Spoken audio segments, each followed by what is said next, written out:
улсын засгийн газраас 2025 оны 11-р сарын 25-ны өдөр улсын хуралд яаралтай хэлцүүлэхээр өргөн мэдүүлсэн стратегийн ач холбогдол бүхий бүтээгдэхүүний хангамж нийлүүлэлтийг дэмжих тухай хуулийн төсний анхны хэлцүүлгийг Монгол улсын их хурлын 2025 оны 11-р сарын 28-ны өдрийн нэгдсэн уралдаанаар явуулж эцсийн хэлцүүлэгт бэлтгүүлэхээр эдийн засгийн байнгын хороонд шилжүүлсэн.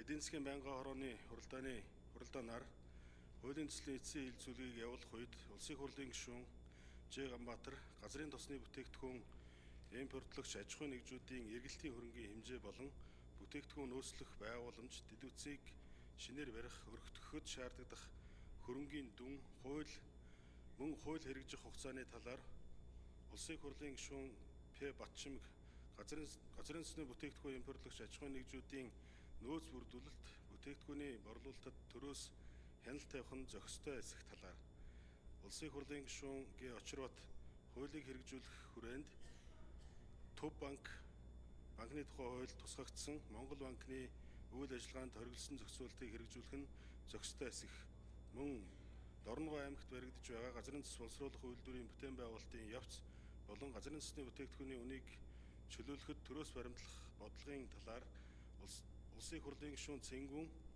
стратегийн бүтээгдэхүүний үнийг төрөөс тогтоож бүтээгдэхүүн борлуулалт эрхэлдэг цөөхөн аж ахуйн нэгжүүдэд тусгай зөвшөөрлөөр даваа байдал олгож байгаа нь зохистой эсэх талаар асуулт асууж хариулт авсан. Монгол улсын их хурлын чуулганы хурлааны дэгийн тухай хуулийн 42 дугаар зүйлийн 42-ийн 2-ын 2 заасны дагуу хуулийн үүсэлт хугацааны талаар улсын их хурлын хамын газраас гаргасан хууль зүйн зөвлөмжийг хууль зүйн байнгын хороо 2025 оны 12 дугаар сарын 9-ний өдрийн уралдаанаар хилцэн дэмжсэн болно. Уг зөвлөмжтэй холбогдуулан хууль зүйн байнгын хорооноос ирүүлсэн санал дүгнэлт болон Монгол улсын их хурлын чуулганы хурлааны дэгийн тухай хуулийн 42 дугаар зүйлийн 42-ийн 2-т заасны дагуу бэлтгэсэн хуулийн төслийн талаарх зарчмын зөрүүтэй санал хураалт явуулахад хурлаанд оролцсон гишүүдийн олонх дэмжсэн болно. Улсын их хурлын эрхэм гишүүдээ стратегийн ач холбогдол бүхий бүтээгдэхүүний хангамж нийлүүлэлтийг дэмжих тухай хуулийн төслийн эцсийн хэлцүүлгийг явуулсан талаарх эдийн засгийн байнгын хорооны танилцуулга зарчмын зөрүүтэй саналын томьёоллуудыг та бүхэнд тараасан болно. Хилцэн шийдвэрлэж өгөхийг хүсье. Анхаарал тавьсанд баярлалаа.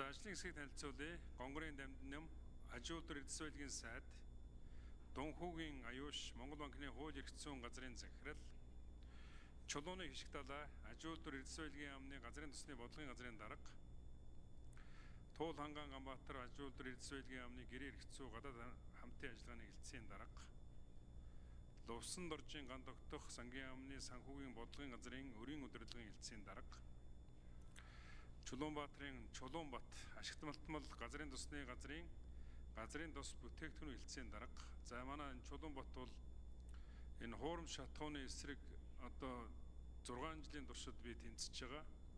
Энэ дээр бол энэ төрийн албан агштаас хамгийн одоо энэ муухай зүйлийн төлөө одоо зүтгэсэн ийм хүн байгаа. Олон ийм эсрэг зүтгэсэн ийм хүн байгаа.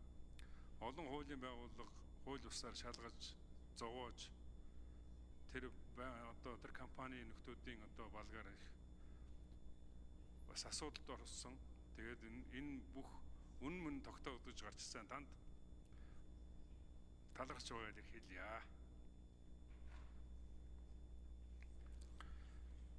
За даваа хүүгийн даваа бэр ашигт малтмал газрын тосны бүтээгдэхүүний хэлтсийн дарга.